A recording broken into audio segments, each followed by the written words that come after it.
दोस्तों जेके एसएसबी के previous year questions की सीरीज में एक बार फिर से आपका स्वागत करते हैं, वेलकम करते हैं।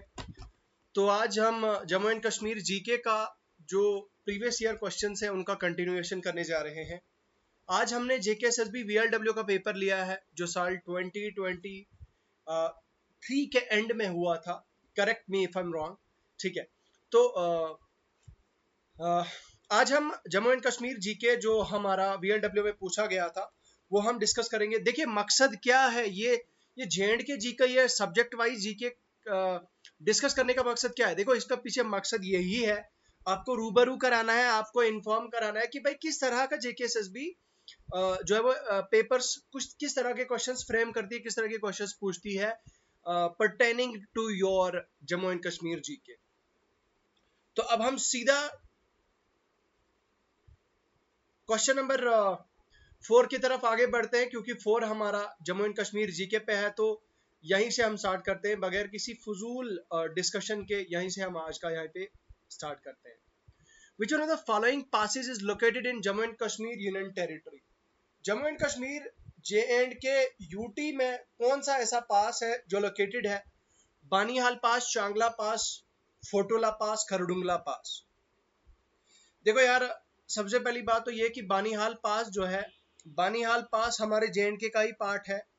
ये एक पास है जो पीर पंजाल रेंज के अक्रॉस है, ठीक है।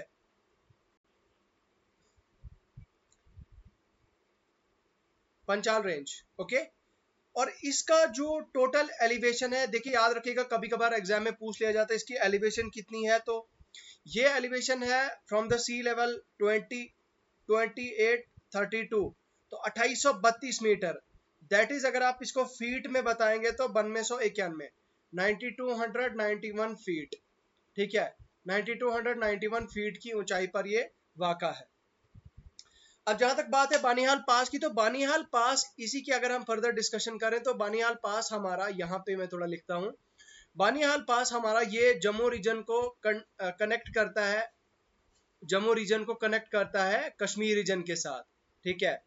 और ये कहाँ पे है? आपका बानीहाल में है, ठीक है। ये बानीहाल में है, ठीक है। बानीहाल जो डिस्ट्रिक्ट रामबन का पार्ट है वहां पे जो है वो ये इसका जो हमारा बानीहाल पास है, इसे गेटवे ऑफ कश्मीर भी कहा जाता है, ठीक है। Gateway to Kashmir. देखो यार, असल में जो बानीहाल पास है, हिस्टोरिकली अगर हम बात करें तो हिस्टोरिकली इसका काफी ज्यादा सिग्निफिकेंस था। ट्रेड के मामले में, ट्रेड के पर्पज से इसका काफी ज्यादा सिग्निफिकेंस था।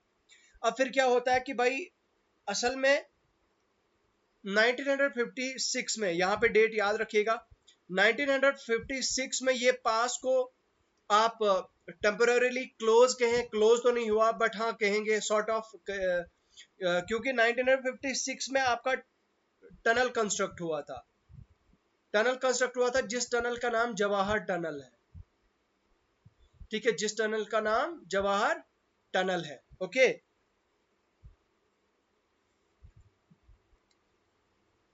उसके बाद अगर मैं फर्दर बात करूं तो साल 2021 में क्या हुआ था, बानीहाल काजीगुंड, बानीहाल काजीगुंड एक और टनल जो है वो थोड़ा रेनोवेट, एक प्रॉपर एक बड़ा सा बानीहाल काजीगुंड का एक नया टनल ओपन किया गया, ठीक है। तो याद रखिएगा, ये रहा इसके बारे में।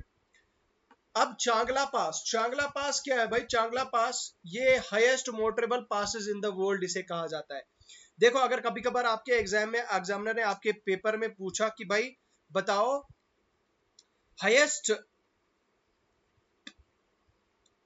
मोटरेबल पास इन वर्ल्ड, ठीक है, highest motorable pass in the world, तो इसको हम क्या कहते हैं? ये हमारा कहलाया जाता है, चांगला पास को कहते हैं। ये 5360 मीटर्स, 5360 मीटर की एलिवेशन पर वाक़ा है। और अगर हम इसे फीट में लिखें तो 17,590 फीट है ये फ्रॉम द सी लेवल। तो याद रखिएगा, काफी ज्यादा इंपॉर्टेंट है। अब ये जो चांगला पास है, it is a part of journey, it is a part of journey to the Pangong lake.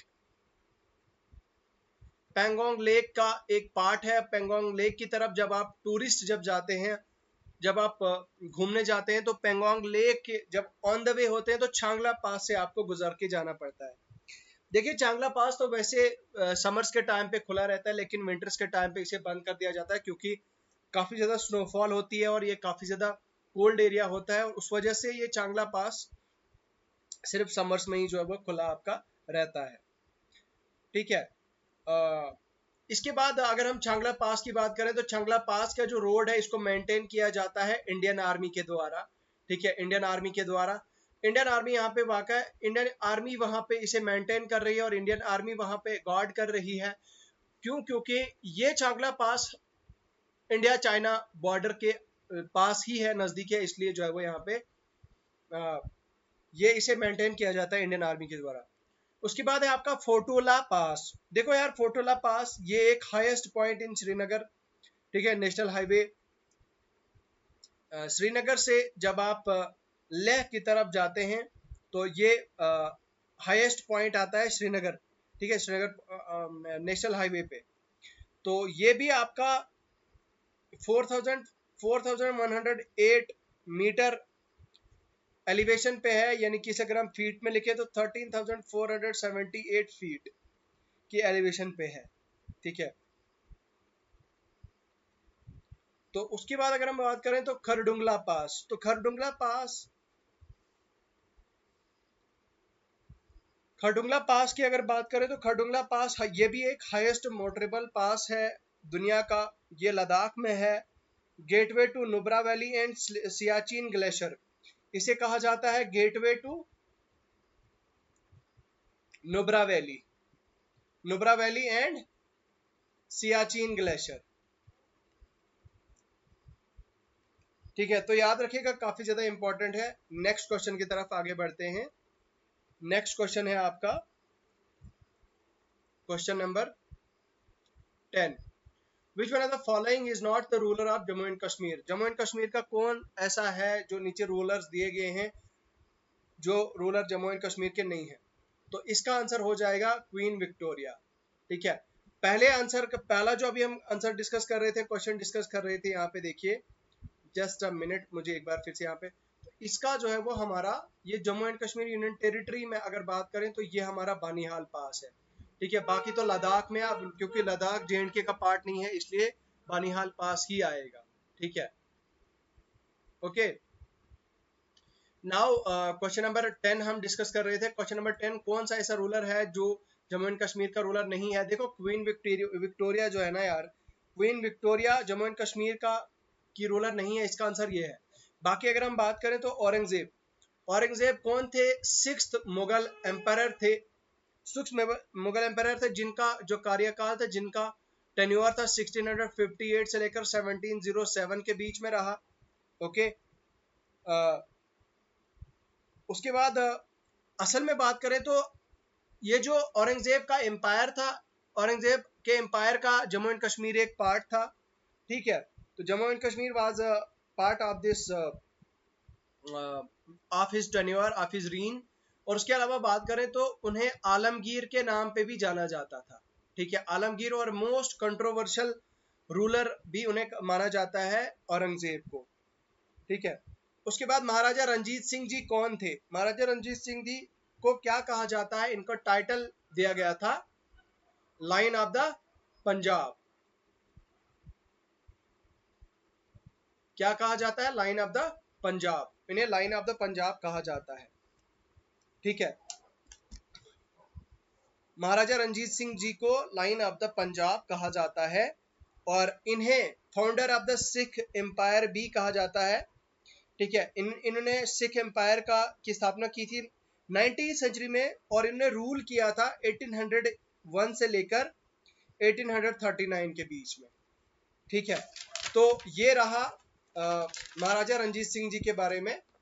अब हम बात करते हैं महाराजा, हाँ, और रंजीत सिंह जी जो थे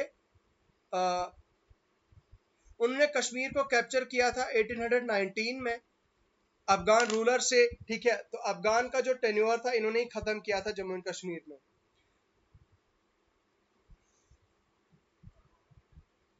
एंड देन कम्स आपका जो देन कम्स महाराजा गुलाब सिंह। तो गुलाब सिंह जी को क्या कहा जाता है? Founder of the Dogra dynasty कहा जाता है, founder of the Dogra dynasty भी कहा जाता है। और इनका जो टेन्योर था 1792 से लेकर 1857 के बीच में इनका टेन्योर चला। ठीक है, ये जम्मू एंड कश्मीर की जो पहली प्रिंसली स्टेट थी, उनके ये महाराजा थे। असल में जो जम्मू एंड कश्मीर था वो पार्ट ऑफ पंजाब था या सिख एम्पायर का पार्ट था, लेकिन गुलाब सिंह जी के टाइम पे जम्मू एंड कश्मीर एक लार्जेस्ट प्रिंसली स्टेट बनी।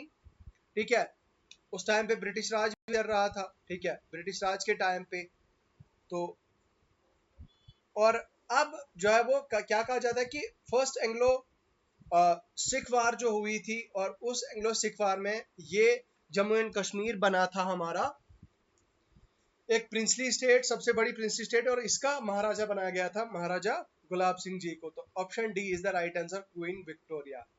विच one of the highest following highest mountain range in Jammu and Kashmir? देखो यार, जंस्कार जो है, जंस्कार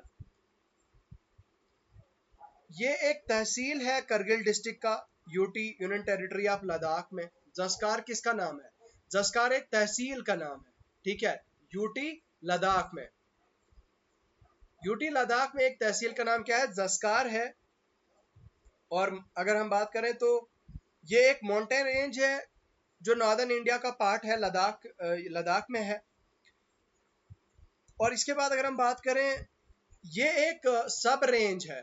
ये जो जंस्कार रेंज है ये सब रेंज है किसका? सब रेंज है हमारे ग्रेटर हिमालयाज का। तो हमारे ग्रेटर हिमालयाज का जो जंस्कार है वो एक सब रेंज है। इसकी एलिवेशन कितनी है? इट्स एलिवेशन इज 6000 टू 6000 से लेकर 7000 के बीच में है। ठीक है, ओके। सो ये रहा इसके बारे में। उसके बाद यही है इसके बारे में। So Zanskar is the right answer. Next question है, which one of the following lake in Jammu and Kashmir is respect to, मतलब कौन सी ऐसी लेक है जम्मू एंड कश्मीर की जो सबसे बड़ी है एरिया में विद रेस्पेक्ट टू एरिया? देखो यार, अगर एरिया की बात करें तो सबसे पहली बात आती है वुलर लेक। वुलर लेक को क्या कहा जाता है? वुलर लेक ये लोकेटेड है आपकी जो डिस्ट्रिक्ट बांडीपुरा है, बांडीपुरा में लोकेटेड है। ठीक है, which is 34 kilometre from Srinagar. ठीक है, श्रीनगर से 34 किलोमीटर है।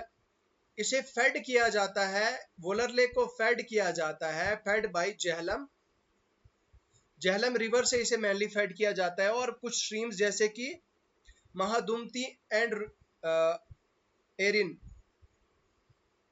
मधुमती एंड एरिन, ये जो स्ट्रीम्स हैं ये इसको फेड करती हैं। और उसके बाद अगर हम बात करें कि इसे साल 1900 में रामसर साइट्स की लिस्ट में इंक्लूड कर दिया गया था। ठीक है, रामसर साइट्स की लिस्ट में इंक्लूड किया था। और इसका एरिया अगर हम बात करें तो 30 स्क्वायर किलोमीटर है। अब अगर हम इसकी लेंथ की बात करें, देखो यार, इसकी लेंथ मैक्सिमम कितनी है? 16 किलोमीटर है। और इसकी विड्थ कितनी है? Its width is 9.6 kilometre.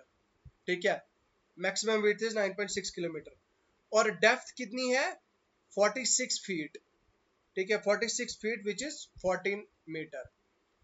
46 feet इसकी डेप्थ है और 14 मीटर इसकी जो है वो यही मतलब डेप्थ इसकी 14 मीटर है।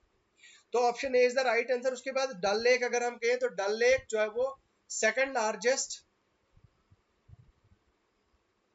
फ्रेश वाटर लेक इसे माना जाता है। ठीक है, वुलर लेक को भी first largest fresh water lake कहा जाता है। ठीक है,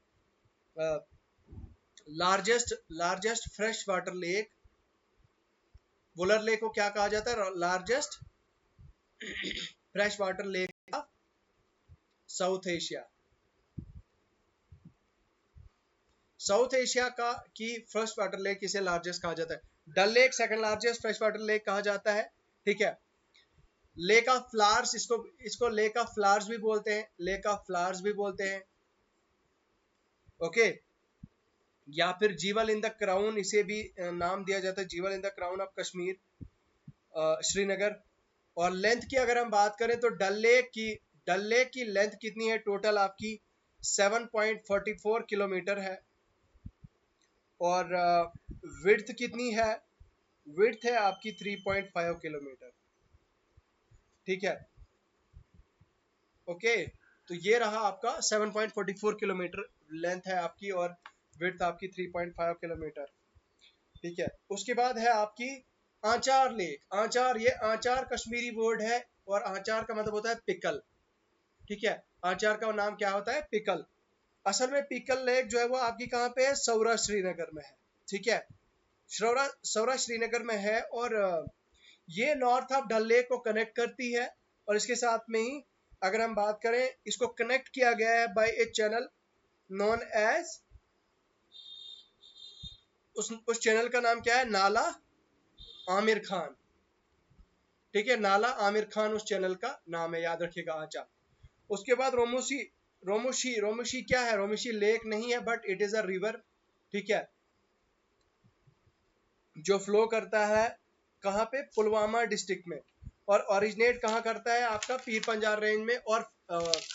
और कहाँ पे किसमें ड्रेन करता है आपका, जेहलम में आपका ड्रेन करता है।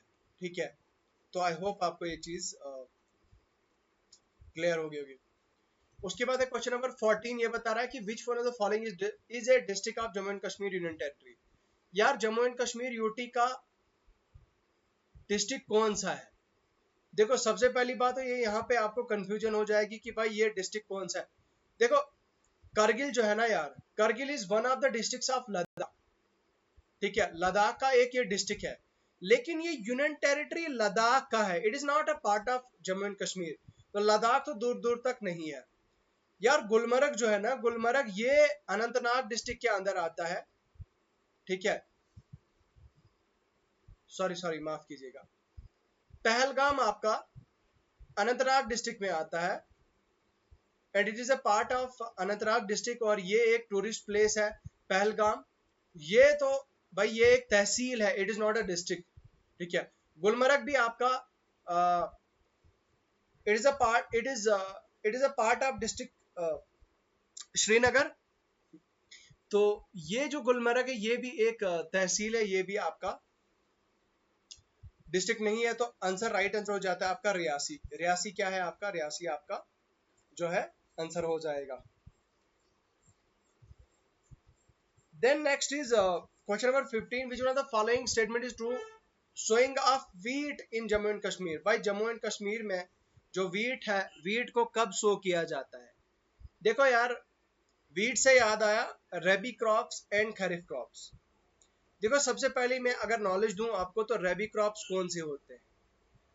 रेबी क्रॉप्स ऐसे क्रॉप्स होते हैं जिनको विंटर्स में सो किया जाता है, विंटर्स में सो किया जाता है। ठीक है, यानी कि अक्टूबर या फिर अक्टूबर से लेकर दिसंबर के बीच में सो किया जाता है। और हार्वेस्ट कब किया जाता है, स्प्रिंग में इनको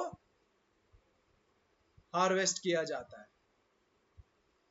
ओके, स्प्रिंग में उनको हार्वेस्ट किया जाता है, यानी कि अप्रैल से लेकर जून के बीच में। ओके, अब अगर मैं एग्जांपल रबी क्रॉप्स की लूं, इसकी है एग्जांपल वीट, बार्ले, पीज, ग्राम। ओके, उसके बाद है आपका खैरिफ क्रॉप।